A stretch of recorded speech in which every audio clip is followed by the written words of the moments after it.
Welcome back to another video. We have one goal for today, and that's to make sourdough at home. Some of you may know that in my last video I visited Heyl bakery in Plymouth to learn all the ins and outs of baking sourdough. We spent almost the whole day learning everything there is to know about baking a sourdough loaf. And what was originally planned to be maybe a 20-30 minute video ended up being almost an hour long, simply because there was so much good information that we didn't want to cut out. So if you want to also learn all the little tips and tricks for baking a sourdough loaf, I recommend you go watch that video. That is after watching this one, of course. The link will be in the description. And for a little context, I've never been able to successfully bake a sourdough loaf, so I was super keen to go and learn how to bake one. But yeah, back to today. When I left Heyl Bakery, they gave me a small cup of their 4-year-old sourdough starter, which is like the lifeline of their bakery, along with some of their special blend of flour to feed the starter. Well, since then I've been feeding this starter every few days, but also keeping it in the fridge. I even took some and froze it as a backup. Feeding the starter is as simple as adding flour and water to the starter mixture and letting it sit at room temperature. Following Heyl Bakery's advice, I used 1.5 times more water than flour, which when using about 100 grams of flour equals to 150 milliliters or grams of water. I'll mix that up with a wooden chopstick. Then what I like to do is wrap an elastic band around the container at roughly the level of the starter. This will act as a visual guide for me to see how much activity is happening in the starter.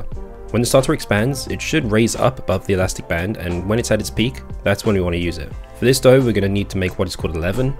It's like a little piece of dough that's filled with the sourdough starter, and it's going to act like the seed for our main dough. But before I get into the leaven, let me explain how we're going to divide up our ingredients for this dough. So we've got 500 grams of flour and then 375 grams of water. The flour is going to be a baseline, so 100%. So we're making a 75% hydration dough. Therefore, this water is 75% of 500, which equals out to 375 grams. However, we need to take some of this and then put it into our leaven. Our leaven is going to be 10% flour and then 5% water. So let's quickly measure that out. So obviously 10% of 500 is going to be 50. So we're going to take 50 grams of flour from our main batch, which is that much. It's really not a lot, but that's all we need for a 500 gram loaf. And then we'll measure out 5% of 500. Because this is 75% of water, we're gonna take 5% of this, so this will end up being 70% water, this will end up being 5% water. 5% of 500 is 25, so we'll measure that out. And it's really not a lot. That's 25 grams of water right there, or 25 milliliters, but we're gonna get a bit more moisture from our starter, which should make up for the rest of the liquid in the leaven. I've also got a bit of starter here, which is going to go towards the leaven.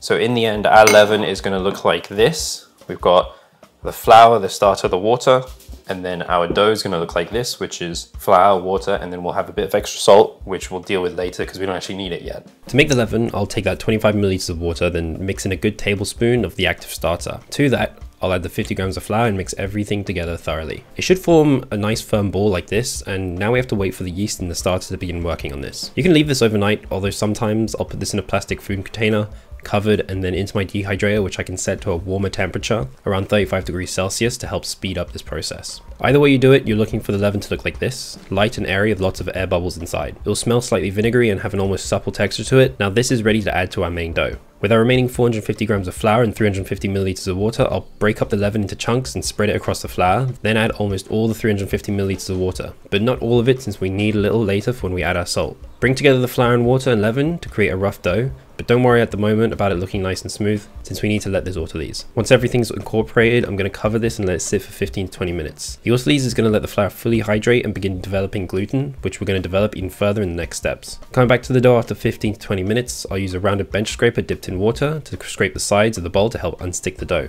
Then with wet hands, I'll start pulling the sides of the dough and stretching them into the center. If your hands are good and wet, the dough shouldn't stick to them, and this should be a fairly clean task. Continue doing this while turning the bowl slightly, and in a couple of minutes, the dough should start to smoothen out and come together. I'll let this sit for another 5 minutes to let the dough relax before coming back and adding our salt. The general rule for bread is 2% salt, and since we have 500 grams of flour in total, 2% of 500 grams is 10, so I've measured out 10 grams of salt, which I'll sprinkle over the dough. I'll add the remaining water as well to help dissolve the salt and start mashing everything together. This may take a minute or two of mashing, but eventually this should start coming together again, at which we can repeat the stretching and folding into the middle of the dough to give us a nice smooth dough once again. Now it's time for the bulk fermentation. I opted for this heavy glass baking dish, which I've lightly coated in olive oil. I like using this because of its weight. It lets me pull the dough away without lifting the container off the table too. Just one of those things that just makes this process a little easier. And you may have noticed the glass baking dish is already a little dirty. That's because I forgot to add the salt and had to pull it out to add it. Anyway, transfer to the glass dish and cover.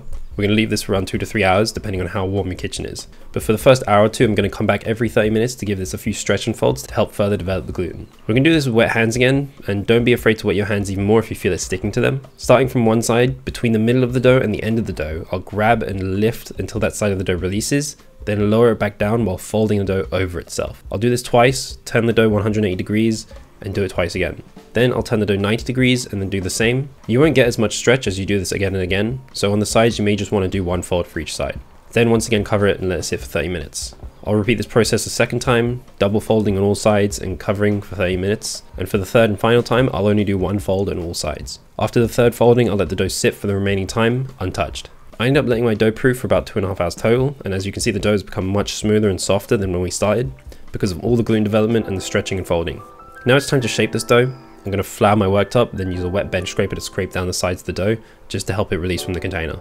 Dump the dough out onto the floured workbench and throw a little more flour on top of the dough. I'll grab and pull the edges of the dough just to even it out a little bit. Then I'll begin pinching the sides, stretching them out a little bit and then folding them inwards. I'll repeat this around the dough 3 or 4 times before flipping the dough over and using the palm of one hand to almost scrape the dough from the side then toward myself, using the other hand to guide it. Doing this 2 or 3 times will help round the dough out while stretching out a little bit to create a nice smooth surface over top. But be careful because if you do this too many times, you could risk ripping the surface and ruining all that gluten development.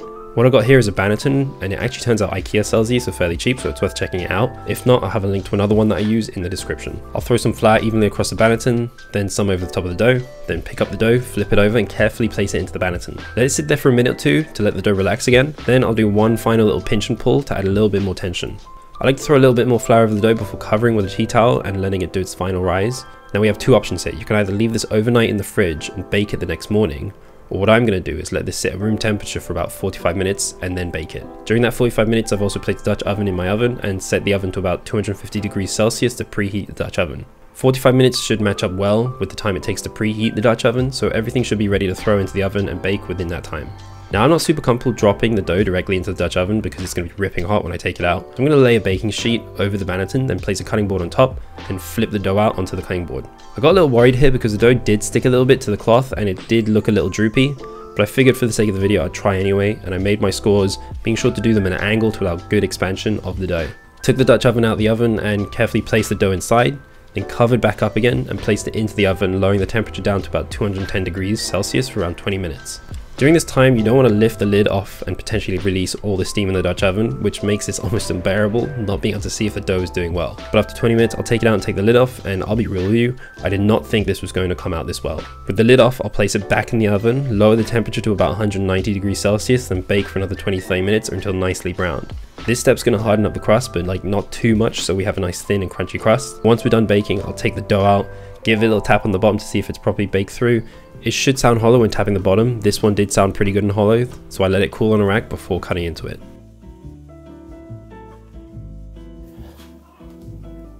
You know, I really didn't expect to get this on the first try, but I am so happy with how this turned out. I've got some big bubbles around the top, but I think that comes down to like shaping or whatever, and there's definitely room to improve. But for what is my second successful sourdough attempt, I'm really happy with this. It smells great. The crumb is great. It's got a nice little crunch to it. And I've been basically re-watching that video that I made about making sourdough to make this as well. So, you know, it's possible.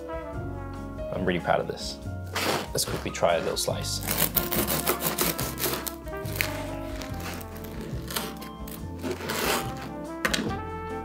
So you got the perfect thickness of crumb there. Not too thick, not too thin, but still really like crispy.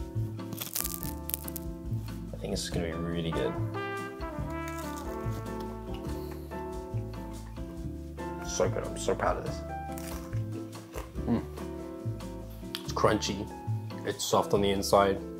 It's got that sourness to it. Although I'm pretty sure if I let it sort of proof overnight in the banneton, it would taste even more sourdoughy, but I'm more than happy with the texture and the taste of this.